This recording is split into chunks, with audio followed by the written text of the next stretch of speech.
This week saw landslide elections in Japan, with the victors dominating parliament and having the ability to change the constitution.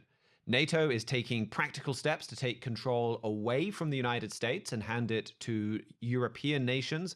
US forces are also backing out of a key position in Syria and out of Minneapolis. We'll look at all this and more on today's Trumpet World.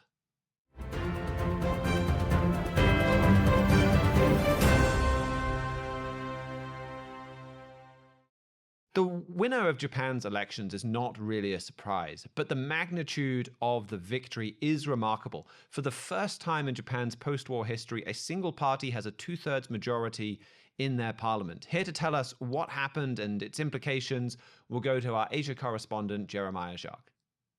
Yes, that's right. Japan's hawkish new prime minister scored a massive victory in elections this week, and this victory empowers her to officially end Japan's post-war political era and to just dramatically accelerate Japan's already rapid remilitarization. So it was on Sunday that snap elections were held. Prime Minister Sanae Takaichi knew that she was just wildly popular among the Japanese people. She had consistently polled around 70% with her approval ratings since she became prime minister back in October. That's just stratospheric, really, for any country. But the people just love her for her Margaret Thatcher mentality toward governance, her economic revitalization, and above all, for her refusal to give in to China's bullying. So she has been just remarkably popular, and she wanted to translate all of that popularity into more seats for her party, the Liberal Democratic Party. So she called for these snap elections last month, and it was a little bit of a gamble, but it paid off spectacularly. This victory gave Takaichi's party 316 out of 465 seats. So, as you said, that is a supermajority, which is just unheard of in the modern era. It is, as you mentioned there in the introduction, the first time since World War II that any single party has held a two-thirds majority.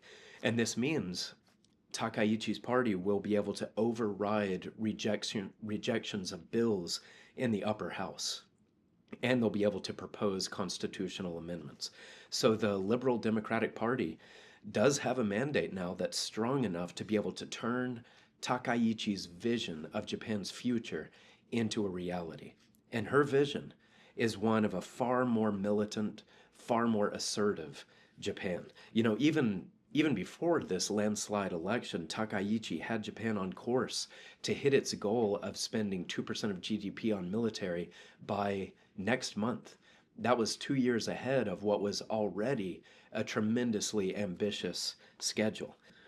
So all of this money, billions of dollars, will be spent toward giving Japan's armed forces all kinds of cutting-edge drones and missiles and other extended range weaponry. And we also have to keep in mind that during her campaign, Takaichi specifically called for a revision of Article 9 of Japan's constitution. That is the so-called pacifist clause that was intended to keep Japan from returning to full militarism. So revising that could remove all remaining restraints on Japan's firepower, just a massive development. And then at the same time, we've also heard statements from Takaichi's government saying Japan should get nuclear weapons.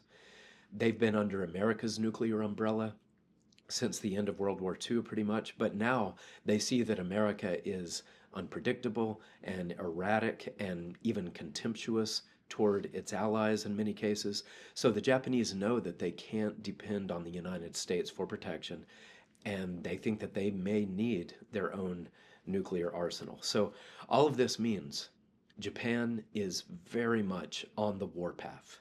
This new supermajority for the hawkish prime minister, it'll accelerate what was already a very rapid military buildup, and we very well could see constitutional revision and even a Japanese nuclear arsenal in the months and years ahead. And it is true that right now, the main factor driving this is Japan's fear of China. The Japanese see the Chinese amassing astonishing military power and growing more and more belligerent and assertive, and so the Japanese people are really empowering their leaders and to arm the nation as never before so that they can be ready to face China. So that is the dynamic right now, but we should not expect that to remain the situation because biblical prophecy shows that Japan and China will soon actually be allied together under Russian leadership, if only briefly. Right now, it's hard to imagine given the current animosity and the current trends, but the scriptures show that that is the outcome that we should expect. So it's something that eventually will dramatically change. And we have an article that takes a close look at those scriptures. It's called Why the Trumpet Watches Japan's March Toward Militarism. This article shows that we should be very concerned about Japan's rapid military buildup, which will now be accelerating so much more. So what remaining restraints are there on Japan's constitution? I mean, in theory, they're banned from having a military at all, and they don't have an army, they don't have a navy, they have a self-defense force that is one of the most powerful navies on the planet. I mean, you mentioned nuclear weapons. Like, what else could we see change with the ability to change the constitution, or what would happen if they're able to withdraw that part of the constitution? Well, back in 2013 and 2014, there was a major, not a revision of the Constitution, but a reinterpretation, is how they branded it.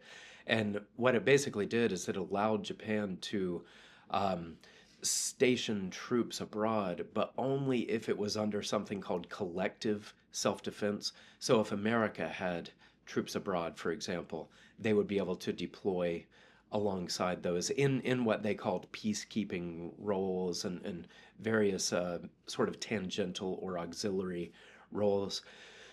So that reinterpretation was significant. But if this Constitution is totally revised, then Japan wouldn't need any of those pretexts. It wouldn't have any of the caveats of, oh, well, America already needs to be involved in a conflict before Japan can go join it under collective self-defense. They could deploy troops anywhere they want to legally without having an ally already with troops in that theater. So that would be very significant.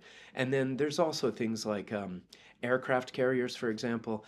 Japan has skirted the ban on offensive weaponry by having things like helicopter carriers instead of aircraft carriers, which are basically, they have been aircraft carriers that could be used offensively.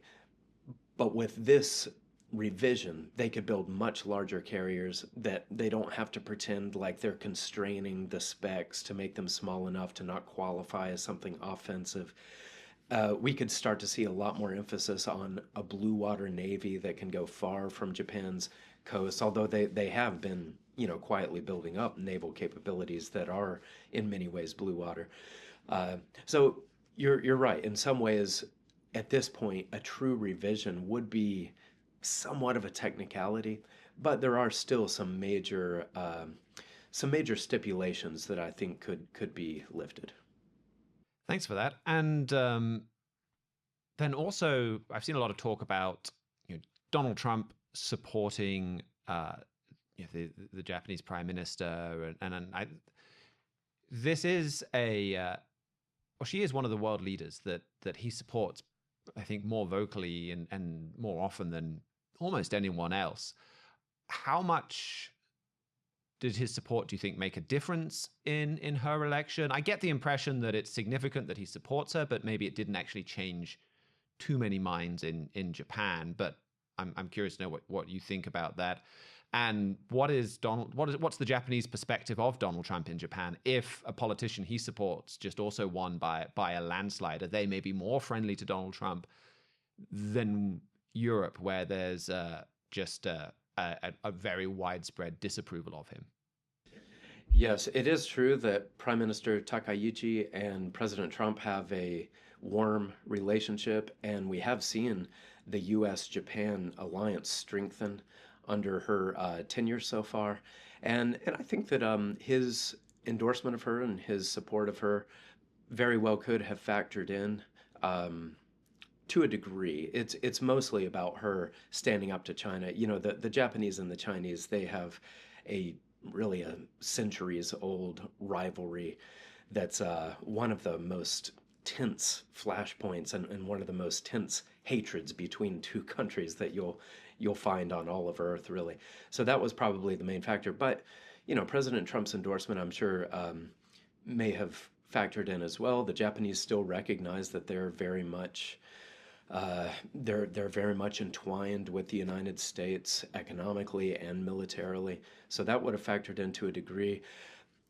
The Japanese, though, they are aware of President Trump's kind of the jaundiced eye with which he looks upon allies.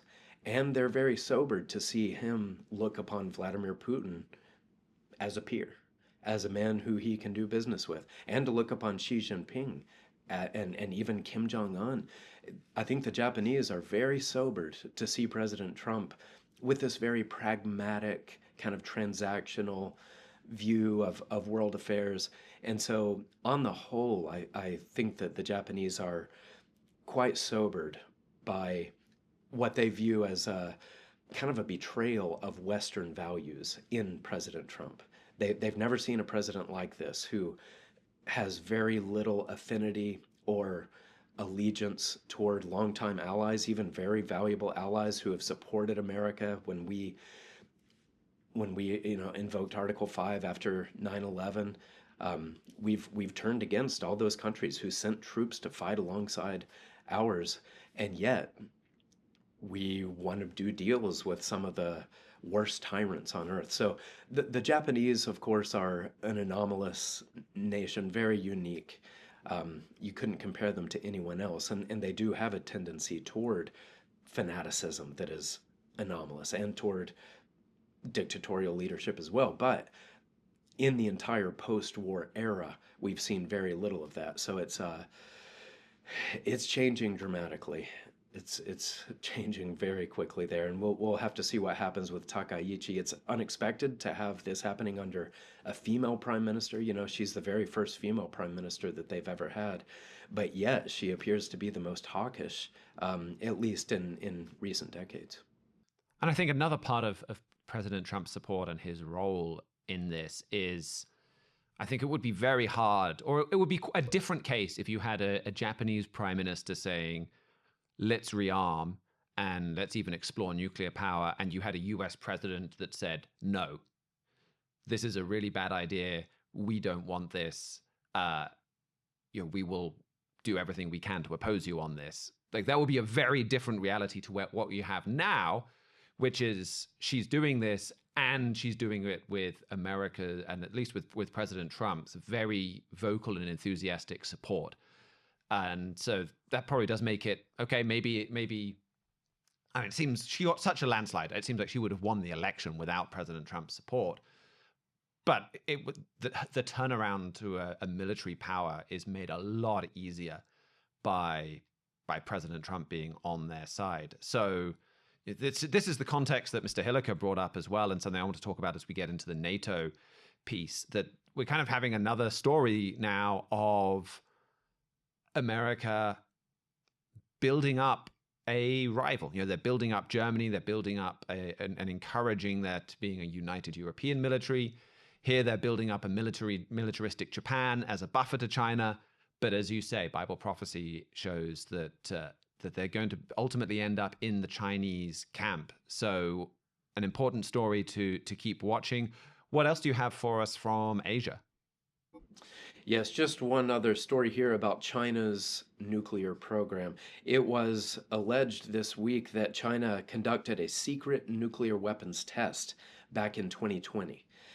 That is according to testimony by Thomas Denano, the Undersecretary of State for Arms Control and International Security. He said, "Today I can reveal that the U.S. government is aware that China has conducted nuclear explosive tests, including preparing for tests with designated yields in the hundreds of tons." End quote. So it's alarming that this test was apparently carried out and that the Chinese seem to have devised a new method to hinder seismic monitoring, so that it was almost impossible to even know that this test had taken place. So I think this is just one more indication of how supercharged and how perilous the world's nuclear weapons situation has become. Thank you very much for that, Jeremiah. Well, right in line with that story of building up enemies or potential rivals of the United States, NATO confirmed this week that the United States is going to hand over all three of NATO's joint command forces to European nations. So Italy is going to take charge of Joint Force Command Naples over the Mediterranean. Germany and Poland are going to rotate command of Joint Force Command Brunssum in the Netherlands, which I think shows how much the Dutch have been absorbed into the German army that they don't even get a look in the command center in their own country. And then Britain is going to take charge of Joint Force Command Norfolk, which is Norfolk, Virginia, not Norfolk in the UK. It's the maritime, it's a part of the Maritime Command. But then the US is going to take control of NATO's Maritime Command that's in London. And they'll still have a role to play in those other commands. But this is an important step. We've seen NATO's generals and NATO's American officials say we want to see a German heading up as the supreme commander of the Allied forces. We want Germany basically to lead NATO, to take America's place leading NATO. This is a practical step in that direction, saying, well, the Mediterranean flank, the North Atlantic and Arctic flank, the Eastern flank, they're all going to be led by Europeans at the operational level. This is something that is going to take a few months to follow through on. The German press agency, Deutsche Presseagentur, it talked about Germans now will take on more top positions within the military command structure because of this change. So we're starting to see practical steps in Germany handing over command to Europe. The Munich Security Conference begins today. The Alternative for Deutschland, this far-right German party, they're going to be attending there for the first time. I think there's going to be a lot of talk about this. And I think it's probably not a coincidence that America made this announcement in the run-up to the Munich Security Conference, that they want to really, they're making a very tangible push now for Europe to take on more responsibility for its own defense. And I think they'll continue that at the Munich Security Conference. I mean, we'll see how that goes, and I'm sure we'll be back next week talking about it. But this will add a whole lot of momentum to this discussion of America basically stepping out of NATO, at least as far as Europe is concerned, and handing defense over to Europeans. And what is, I think, most surprising about this is at the same Munich Security Conference and during the same week, the divide between Europe and the United States is clearer and starker than ever. I mean, we had the Winter Olympics opening, I think pretty much as we were recording or a little bit afterwards last week. I think some of the games like curling got started a bit ahead of time. Your sports, the Olympic, they usually get all the platitudes about bringing everyone together and unity. And what was it that you had the Thomas Bach, the former president of the International Olympic Committee? Sports always builds bridges. It never erects walls. And usually with the Olympics, there is at least a show of unity. And it's a facade, it's a papering over of divides, but at least there's there for show. This week, they didn't even manage that. You had J.D. Vance being booed when he appeared on the big screen last week on Friday. And then you had a YouGov poll showing that there's a stark decline in nations in Europe and viewing America as a friend and ally. It really is remarkable. This poll, I think the last time they did it was 2023. And so they're contrasting the percentage. How many people say that the United States is generally a friend and an ally? And in 2023 in Denmark, it was 80%. 2026, 26%. Denmark is the starkest with the disagreement over Greenland. But France, 64% to 53%. That was actually one of the least affected. Germany, 70% in 2023 said America is a friend and ally. 41% said that in 2026. Spain is a similar decline, 73% in 2023, 39% in 2026. Even in the UK, 69% said they're a friend and ally in 2023, 46% in 2026. So America is building up Europe at exactly the same time as Europe is turning against America. And I think it ties right in with the Japan story, where America is working to empower Japan to militarize and to take responsibility for its own defense, to be able to fight for itself. And it's doing this in the belief that it's in America's interest. And The res- and the reality is going to be radically, radically different. Once these powers are independent of the United States, they're going to turn on the United States. And you see that in their attitude towards America already. And this is what Herbert W. Armstrong said about this in a radio broadcast very powerfully years ago. This thing that is soon to come, this thing that is going to dumbfound the people of the world. I want to tell you, my friends, the politicians of the great nations that are actually helping to build this thing and don't realize that they're only building a Frankenstein that is going to turn on us. They're going to stand aghast when this thing happens. Your Bible says so. It's in the prophecies of Revelation 17, verse 8. The nations will wonder, all whose names are not written in the book of life from the foundation of the world. When they behold this thing, it's coming. It's real. You're going to see it. You don't believe it now. I know most of you don't. Well, you just stick it back in the corner of your memory somewhere, and when it happens, then I think you'll believe it. You don't have to believe it now, but it's going to be mighty important, and you better remember. And you'll believe it when it happens. And this has been going on for decades, building up Europe, building up Japan. That has been America's goal since the end of World War II. They've invested decades into building this Frankenstein's monster. But we're very close to the point now that it turns on the United States. Herbert W. Armstrong was right. And everything that you're seeing in Europe is happening exactly the way that he talked about. Now, part of the reasoning behind this is that America wants to pull out, America wants to cut defense costs.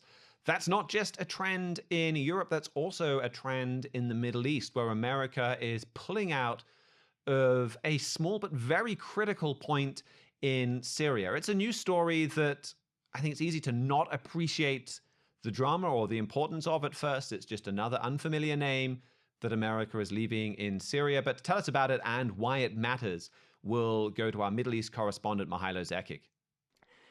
Yes, yesterday the U.S. military confirmed that it has withdrawn from the al-Tanf deconfliction zone in southeastern Syria.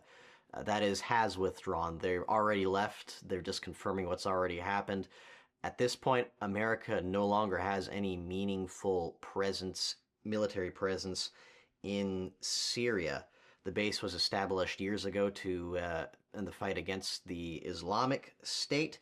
It also provided a small zone in southern Syria where anti-Assad militias, not the current government's or the militia that turned into the current government, but other, I guess you could say, more palatable groups were stationed in.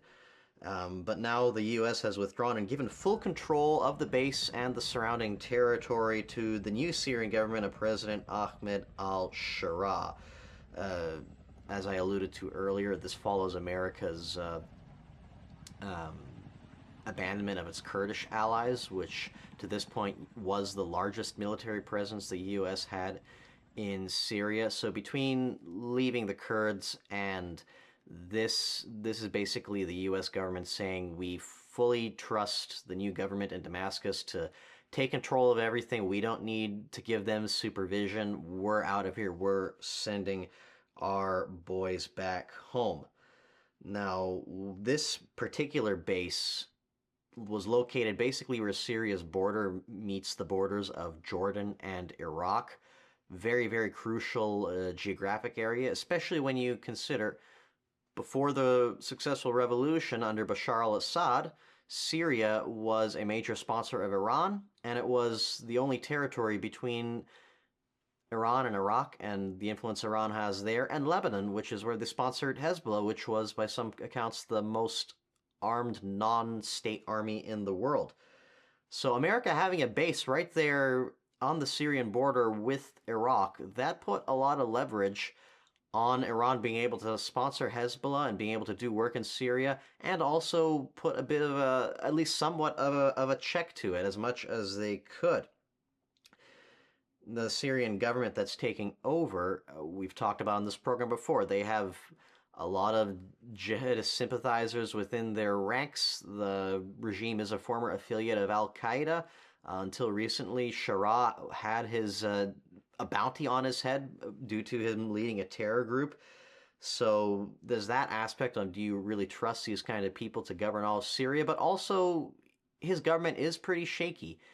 Even the amount of control he has over his own troops is questionable, and certainly the amount of control he has over these other little patches of territory that may not be under his militia's direct control. And so the idea, even taking the terrorist aspect out of it, that his government would be a reliable policing agent for this notoriously very porous border, begs into question if we're going to see a lot more chaos in this part of the world, a lot more infiltration from terror groups, and perhaps even an attempt by Iran to get some of its old networks back. So do you think this is going to lead to greater Iranian presence, control in Syria? I don't think it's going to lead to greater control. I think Iran has settled that they're going to cut their losses and that they are going to move on from that. But I do think this gives them an opportunity to strengthen a lot of those connections. I mentioned Hezbollah. Iraq, they have a lot of terror groups under their sponsorship there, the Popular Mobilization Forces. You could see them maybe trying to get more involved in cross-border smuggling. Syria used to have a big drug trade. And of course, Syria also directly borders Israel, which is the big prize of Iran and all these different terror groups. And if the U.S., the base may not have been near the Israeli border, but it was pretty close. And if you wanted to travel from Iraq or from some of these other places to the Israeli border, you would have had to go near this U.S. base.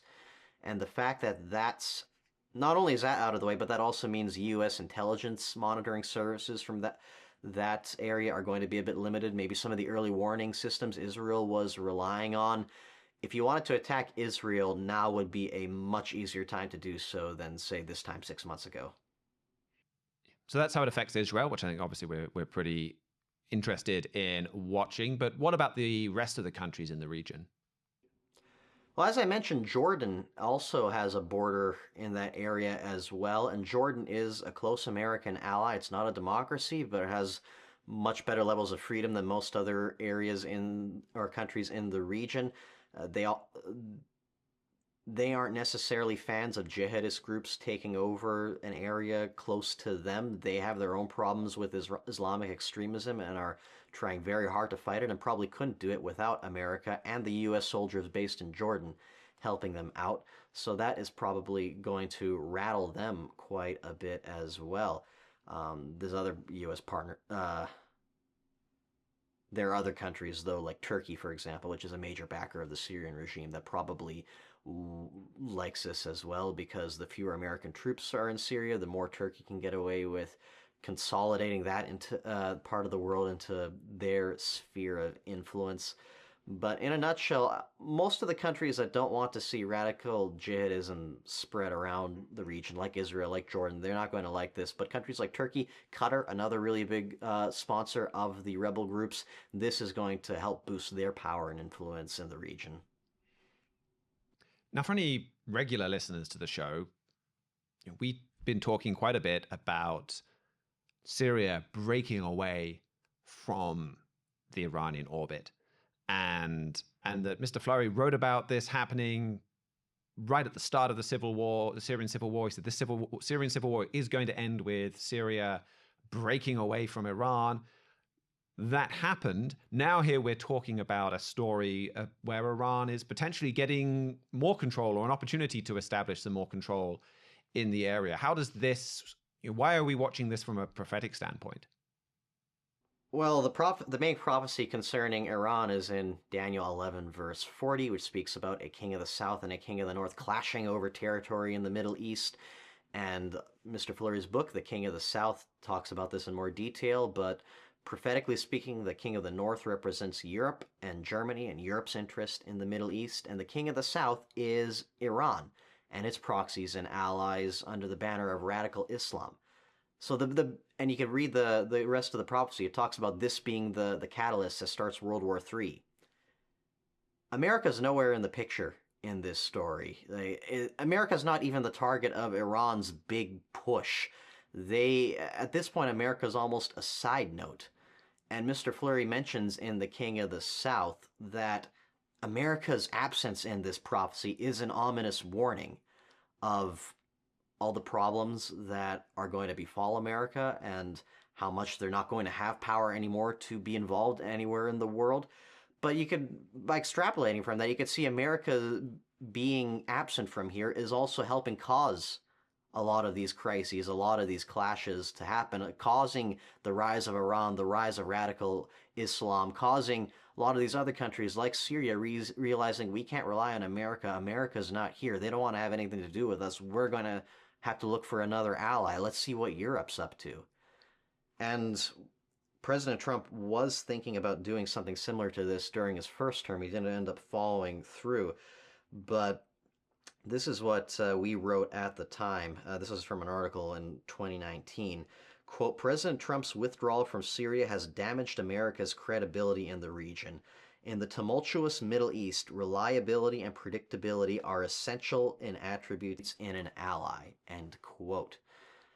Now, that was just talking about what everybody was thinking in 2019 when President Trump was thinking about withdrawing from Syria. Now he has done that. Not only has he done that, but he's given basically an al-Qaeda affiliate control over the country. You would think the last group any American administration would want to hand over all these sections of the Middle East to. And okay, maybe the government in Syria is enjoying this increase in their power, but all these other countries in the region, they're looking at that going, America's, like what we were talking about with NATO and Japan. America's not a reliable partner. They don't want to defend us. They don't want to have anything to do with us. We're going to have to look elsewhere. And Syria, for their part, deep down they know that, okay, it's good to consolidate their territory, but America's not going to be helping us out either. They're giving us this land back because they don't want to be helping us. The Syrians, they don't like the Kurds, but they see that the Kurds are American allies, and they can see how America treated their allies, and they know deep down that America is unreliable. And we've talked before plenty on our different resources how this power vacuum of America leaving the Middle East is going to be the cause, physically speaking, of all these different powers coming and filling the void, all these different powers realizing we have place to maneuver now, we can grow now, and America's not going to get in the way. And this is going to be the catalyst, the start of World War III starting in the Middle East. And if our viewers would like to learn more about that, the article I cited is called America is Backing Out, which we could put a link for in the show notes. Well, just like we were talking about with what's happening in Europe, what's happening in Japan, you can see these prophecies that we've been talking about for decades, that Herbert W. Armstrong spoke eloquently about. You can see how they've begun to happen, how they're set to continue to play out. What else do you have for us from the Middle East, Mihailo? Well, at the start of the week, Israeli President Isaac Herzog made a multi-trip visit to Australia in the wake of the Bondi Beach massacre, which happened in December. On official invitation from the Australian government. This is the president, this is not the prime minister, this is not the executor of government policy. And Herzog himself belongs to Israel's center-left. He used to be Prime Minister Benjamin Netanyahu's biggest political adversary. He would be like the one Israeli in any kind of influence you would think the Get Bibi crowd, the Israel is an evil state crowd, would have some respect for. But you still had thousands of protesters show up in Sydney and throughout the rest of the country, basically calling for the Australian government to arrest him as a war criminal, which the international courts are after Netanyahu, they're not after him. And to basically say that he is an evil man that needs to be punished. And you had some skirmishes with the police, between the police and the protesters, actually get quite violent, and even one police station surrounded by hundreds of people, basically accusing them of being collaborators with Herzog.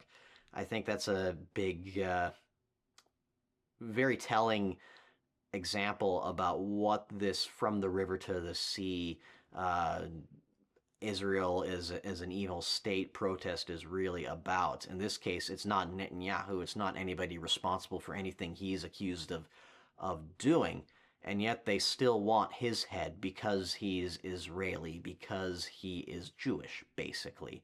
and it shows a lot of the undercurrents of anti-Semitism, which we've written about in our latest print edition, that is affecting Australia and other parts of the world, and how serious it is. Speaking of Prime Minister Netanyahu, on Wednesday he visited Washington, D.C. for a meeting with President Trump. This was pretty hastily called and apparently has to do with President Trump's ongoing nuclear negotiations with Iran, which we spoke about last week. The statements that we got both from President Trump and Netanyahu suggests that no agreement has been reached, and that there was some differencing of opinion, which sounds like Mr. Netanyahu wasn't able to dissuade any moving forward with the negotiations. This could very well be a bluff, like the split between the two of them was last time around in June, right before they were going to strike Iran's nuclear program. And today, right as the U.S. is sending another aircraft carrier to the Middle East, is doing a bit more saber rattling in that region. But either way, a lot of high stakes and a lot of clashing interests going on in that front. And then finally, one last story, a more of a trend, but it's a good time to talk about it, of gang violence erupting in Israel, specifically among the Arab community, which has been hit with a murder within the Arab community, almost averaging out once a day since the start of the year, basically through turf wars and other skirmishes between different Arab-affiliated gangs. These are gangs, these are not terrorist groups, so these are not jihadis like setting a bomb off in a mall, but more what you sort of more what is commonplace in places like Mexico, with just these criminal groups getting so much influence they basically become the governing authority. They have military-grade weapons. They often raid IDF posts, so these are quite seriously armed groups, and it's just more internal division within Israel itself. Well, thank you very much for that, Mihailo. What we've talked about so far with the Middle East, especially with Europe and Japan, is threats to the United States rising. But a critical part of this story as well is the internal threat in the United States, the division that threatens to bring down America. There have been some important developments on that front, and to get the latest there, we'll go to our U.S. correspondent, Andrew Miller. Yeah, internal divisions within the United States are a very serious and increasingly common threat here. We had a big announcement this week, just yesterday, by our border czar here in the United States, Tom Homan.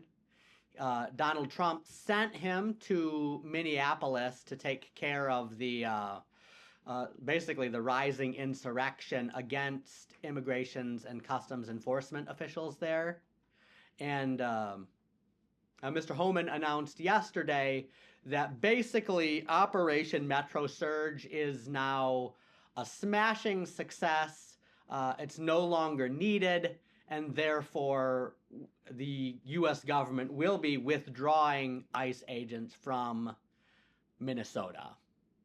And so this is something we actually mentioned was a unique possibility here on this show, Trumpet World, a few weeks ago, where we wondered that, like, just in light of the rising opposition against Donald Trump's attempts to arrest and deport illegal immigrants, if he wouldn't blink or back down in this case. And it looks like that's definitely what happened. Now, President Trump and Tom Homan, they're definitely packaging this in a way that looks the least bad for the Trump administration, saying that, well, this operation's been a success, it's completed everything it set out to do, and is now no longer needed. Well, other magazines with a leftist tilt, like the American Prospect, are publishing headlines like the occupying army retreats. I saw one article that's even comparing the retreat of ICE from forces to like the retreat of the British from Boston in the American Revolution. So definitely the left-wing media and left-wing politicians are painting this as a huge success for their side. I guess that's kind of common with stalemates where both sides can claim victory. It's just the ICE agents, they're retreating. Donald Trump's claiming this was a smashing success. the radical left's claiming this is a huge retreat. And so I looked at some of the statistics this morning before I came in the show, and I actually think the leftists have a little bit more to bolster their case that this is a success for the insurrectionist. As far as we know, there's about 130,000 illegal immigrants in the state of Minnesota. The Republican Party platform that Donald Trump was elected on, like the first two promises of that platform, like Promise 1 was seal the border, and Promise 2 was carrying out the largest deportation campaign in American history. Basically try to reverse all the illegal immigration that happened under the Biden administration.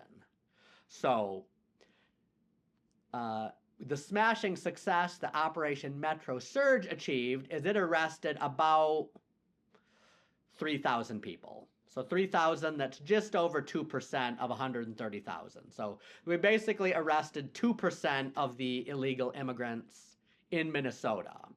In the process of doing that, 3 people died, 2 shot in confrontations with police, and then 1 who died of other causes in ICE custody. And it was those 3 deaths that prompted all the protests and riots and in Minnesota that initially had Trump openly mulling about invoking the Insurrection Act, sending in the National Guard to stop people from attacking ICE agents until they could arrest more than 2% of the illegal immigrants in Minnesota. But it seemed like like I said, the protesters, they really dug in their heels. It looked like invoking the Insurrection Act would have almost assuredly resulted in more than just 3 people dying. And so Donald Trump decided it was best to pull ICE out of Minnesota and then claim a victory. I guess you could argue that in a tense situation like that where more people was going to die, like maybe some initial restraint may have been wise. And then the victory is just kind of trying to like cover up the embarrassment that this was not nearly as successful as he wanted it to be. And as we've pointed out before on both this show and the Trumpet Daily Radio show, this is really a victory for the terrorist, as Mr. Stephen Flurry phrased it, that's going to set a precedent that in other states where you're deporting illegal immigrants, that if you can get some riots and you can get some protests going, you can get the federal government to back down. Which, prophetically, I think this is really significant because 2 years ago, or I guess year and a half ago, in 2024, we published at least 2 trumpet covers that year. 2 of our 10 trumpet issues had illegal immigration on the cover. Mr. Stephen Flurry wrote an article in the spring of 2024 called Lawlessness by Design about the Biden administration letting illegal immigrants into the nation. And then I wrote one in the fall titled Expose the United States Invasion Route. Now, the article I wrote focused basically on the evidence we have that Joe Biden and Barack Obama were working together to let 10 million illegal immigrants into the country on purpose. It wasn't just an accident, it was on purpose.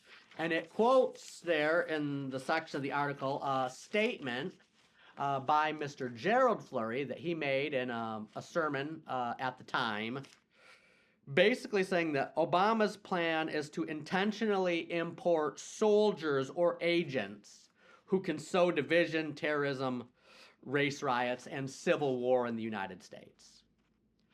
That's based on prophecies in Ezekiel 5 and Isaiah 1 about civil war in the end-time nations of Israel, particularly a civil war that happens as foreign nations start economically besieging America and a civil war that's largely perpetrated by foreigners or strangers or aliens. Isaiah 1 and verse 7 highlights that, like your cities are burnt in your midst by strangers. And so we're definitely seeing now, with under President Trump's tariff policies and other just competition between nations, the groundwork being set for nations like the European Union and China and Latin America to economically besiege America. But the prophecy is pretty explicit that as that siege builds, the civil war in America will build. And so this has been a trend I've been watching pretty closely because I was thinking about this a lot, basically, as Donald Trump was inaugurated, because we'd had two trumpet covers highlighting these prophecies about these illegal immigrants causing rioting and protest and civil war-like conditions, and the statement from Mr. Gerald Fleury about Obama and Joe Biden purposely letting a lot of these people into the country exactly for that reason. But then you had a new president, or returning president, Donald Trump, who, like, one of his big two promises on the Republican Party platform was seal the border and deport the illegal immigrants. And he's had great success in sealing the border, not nearly so much success in deporting the illegal immigrants. And I think it definitely has to be that way prophetically. Because the prophecy is pretty explicit that unless the American people repent and turn to God, this civil war is one of the next big curses that's going to happen on America. Now, there's plenty enough illegal immigrants in the United States already to wage such a war, so we don't necessarily need to expect the border crisis to come roaring back. We don't necessarily need a ton more. But if President Trump was actually able to fulfill his campaign promise to, like, deport the 10 million people, you would have reversed the damage that Barack Obama and Joe Biden had done, and made that prophecy something that could not be fulfilled. And sometimes prophecies are contingent. You've got the Jonah example in the Bible where, like, Jonah warned Nineveh, it repented, and the prophecy did not happen. So it's like those prophecies about civil war, I mean, they can be nixed or nullified if the American people repent. There's not any evidence of, like, a return to morality in America, though. So I think the pretty clear prophetic indication is that Donald Trump's attempts to deport these illegal immigrants, there's about 10 million that Joe Biden let in during his term, and probably about 20 million more. I think Yale University estimated 30 million's the most likely number. That his success in getting rid of those people is going to be limited, unless there's a huge change in the moral direction of the nation. And so this announcement that Tom Homan made yesterday, is definitely, I think, evidence along those lines. The fact that President Trump sent in the ICE agents, we had Operation Metro Surge. It deported about, or at least arrested, about 2% of the illegal immigrants that were in Minnesota, and then had to back down just due to rioting and opposition from left-wing political activists in the country. Yeah, this story does drive home the scale of the problems the United States faces. I think we played the clip a few weeks ago of Donald Trump, where he came into office, he had his inaugural address, and he talked about how the country's more unified than ever. And he kind of painted this picture of, that's it, Barack Obama and the left are out of office, and now we're going to surge on to the sunlit uplands led by Donald Trump, and everyone is going to be united behind him. And it reminded me a bit of Britain after Brexit, where, you know, at the trumpet, we had a lot to say about Britain's EU membership is really damaging for the UK. And we also said well, Bible prophecy says that Britain is going to leave the European Union. And so that happened. And we said, look, Mr. Armstrong was right. He said in black and white, Britain is not going to be part of this European Union. And we knew that this was happening. This is fulfilled prophecy being fulfilled before your eyes. This is exciting. This is demonstration of God's power in world events. But we also had articles saying, don't expect Britain to turn around. That Nigel Farage is making it sound like that's it. We're going to have utopia, and this is going to be a massive turning point for Britain, and everything is going to be wonderful from here on out. And we were making the point, well, yeah, European Union membership was really bad for Britain. Yes, it's good in a lot of ways that we voted out of this, but our problems are a whole lot deeper than EU membership. And actually, a lot of these problems are self-inflicted. And now we're out of the EU, we have the opportunity to turn things around, the opportunity to fix a lot of our issues, but we have to take it.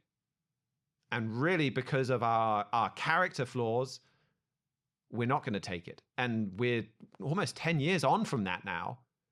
And that's exactly what you've seen. We've left the EU and Britain is still a basket case, and we're not in anywhere close to utopia. And there's still a whole lot of unhappiness about leaders that have just continued the same disastrous policies that we had under the EU. And it seemed like you had something similar with President Trump. He got rid of some really disastrous things that the Obama administration were doing. And his return was prophesied. But his return was not enough to turn around all of America's problems, because again, they're a whole lot deeper than just who happens to be the president. And so what is needed, both for America and for Britain and for the world, is a wholesale repentance and a fundamental change in our way of life, in our way of education, living, like economy, all of it. And just a superficial change isn't enough. And he's not going to be able to bring about the scale of change that we need without, well, he's not even going to pursue the changes that we need without repentance and then without God's help in that. Yeah, those are all just really amazing points. And I feel like in our book, America Under Attack, it talks about this end-time Jeroboam figure, this role that Donald Trump is fulfilling that saves Israel temporarily, but I feel like that word temporarily, what we're seeing under President Trump is more like a pause button on some of the problems. Not even really reversing them. It's like he hit the pause button on all the illegal immigrants coming over the border. And I guess, yeah, he's did arrest 2%. Probably some of the most violent 2% in the country, in the state of Minnesota, which 2% is better than 0%.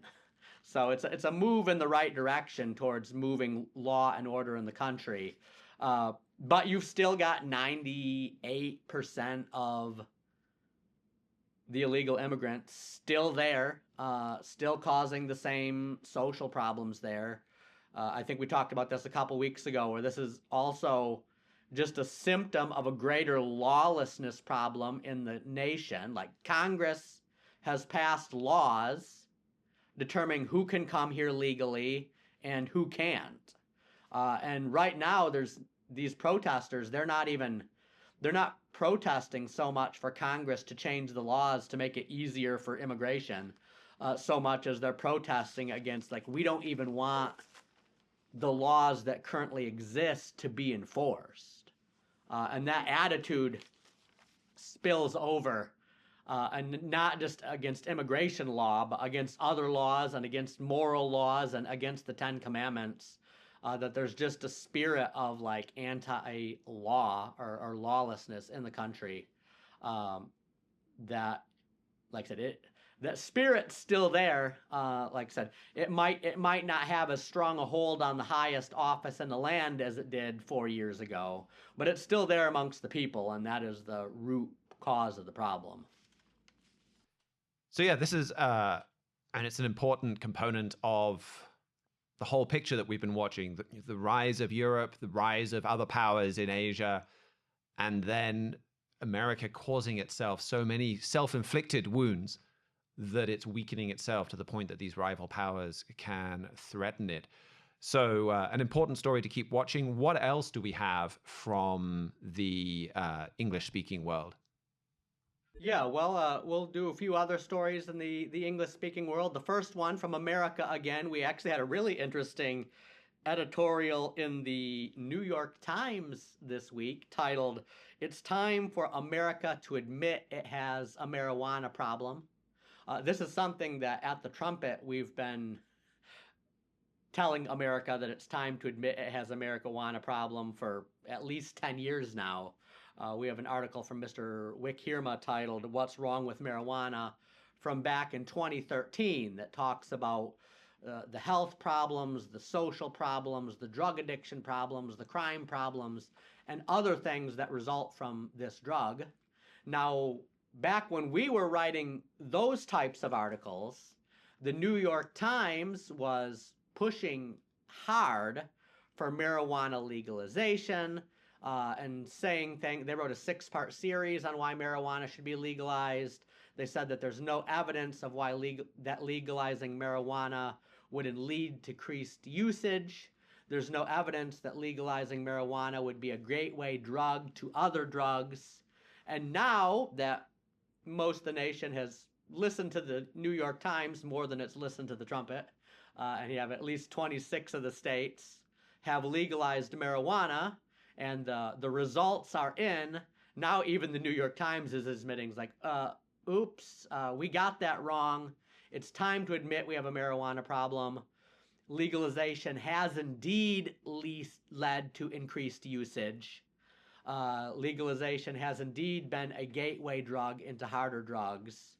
And it's even killed people with, again, driving under the influence of pot is not any different than, not any safer than driving under the influence of alcohol. So many social problems are resulting from this legalization. The Trumpet warned ahead of time would result. We were absolutely right about that. And the New York Times, I guess to its credit, has finally come out and admit that, like, yeah, we kind of messed up there. In other nations in the English-speaking world, there's definitely still social problems in Canada. A tragic story this week where 9 people were killed and 27 were injured in a school shooting in Tumbler Ridge, British Columbia. The killer was a boy who identified as a girl, so they were transgender biologically, or in real life they were a boy, but they were masquerading as a girl. Obviously some deep mental problems, and that just picked up a gun and, like I said, killed 9 people, injured 27 others. This is kind of an interesting trend we've been watching. It seems like there's been a number of cases of transgender shooters of late. I actually tried to look at the statistics this morning to see if it's more likely for transgenders to be mass shooters than the rest of the population. Still a little early to tell on that, just because transgenderism's kind of a phenomenon that just took off in the last few years. From what I can tell, it looks like about 1.5% of the population is transgender, and maybe 1.5% of mass shooters are transgender. So it doesn't look like they're more likely, but again, this is obviously in this case,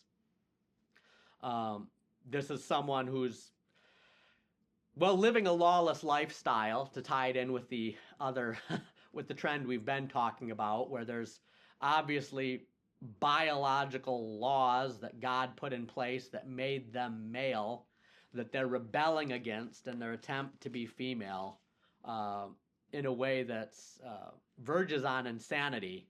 And so those mental problems obviously spilled over into other aspects of their life, causing them to do something like this. And then one final story, this one from Britain, just again highlighting some of the sexual degeneracy in the end-time nations of Israel, but with a little bit of a positive spin this time to at least people being held to account, is that Morgan McSweeney, they're the chief of staff to British Prime Minister Keir Starmer, actually resigned this week.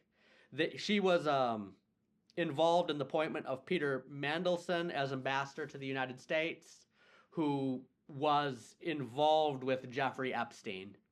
Like I said, the convicted pedophile who was involved with so many high-profile politicians around the world. It's actually been really sad here in the United States as our Justice Department, despite the fact that they've released over 3 million documents related to Jeffrey Epstein, has said that there will be no prosecution. So the United States isn't prosecuting anyone for the relationship to Epstein.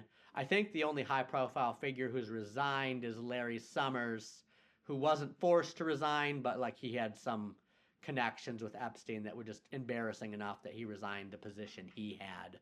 It seems like Britain's doing not much more, but a little more, where you finally got Morgan Nixon. You've got one resignation over the Epstein scandal. Prince Andrew, or Andrew Mountbatten Windsor, he's no longer a prince, has faced some consequences.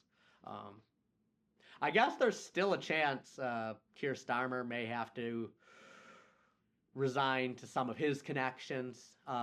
He seems to have quite a bit of staying power, so I guess we'll see how that goes. He appointed Peter Mandelson. I don't think he has connections to Epstein himself, but he made that decision to appoint Mandelson despite knowing a fair bit about, maybe not all of the latest details, but he knew that Mandelson and Epstein were friends. Which means if he throws Morgan McSweeney under the bus, maybe he can stay on as prime minister. But yeah, good to see at least a couple people being held to account for sins they committed in office, or mistakes they've committed in office, at least appointing someone who was connected to someone else. But still sobering with those Epstein files to just see how widespread some of this perversion is and how little has been done so far. Well, thank you very much for that, Andrew. And thank you for joining us today. We'll have links to all of the material that we mentioned in the show notes. We didn't really talk about too many booklets on today's show, so I'll leave you just with a mention of our free book, He Was Right. It's recently been updated. It is, I hope, better than ever, easier to follow than ever. A book that does the same thing that we've been doing on today's show and shows you how all of the major trends and news stories that are happening around the world come right from right from the Bible, ultimately, but right from what God revealed to Herbert W. Armstrong. And that he had all of these very specific things to say based on Bible prophecy decades ago. Really, the 20s, the 30s, 40s, 50s, 60s, 70s, 80s, and that describes the broad outlines of everything that we're seeing today. The America's retreat, the division within the United States, the way that Europe is coming together, the way that Japan is rising, even so many of these trends in the Middle East. It's all exactly as God revealed to Mr. Armstrong. And you can get that book on our website, thetrumpet.com, and it will show you where God is working today. It will show you the power of the Bible. And there's a lot of that's very practical things to be shown. And that one, as you see that demands action from you. So you can get that on our website, thetrumpet.com. You can read it online, or again, as usual, we'd be very happy to send you a print copy that you can study alongside your Bible. Well, thank you very much to all of our panelists. Thank you to Matthew Friesen for engineering and production. We will be back next week. And until then, keep watching your world.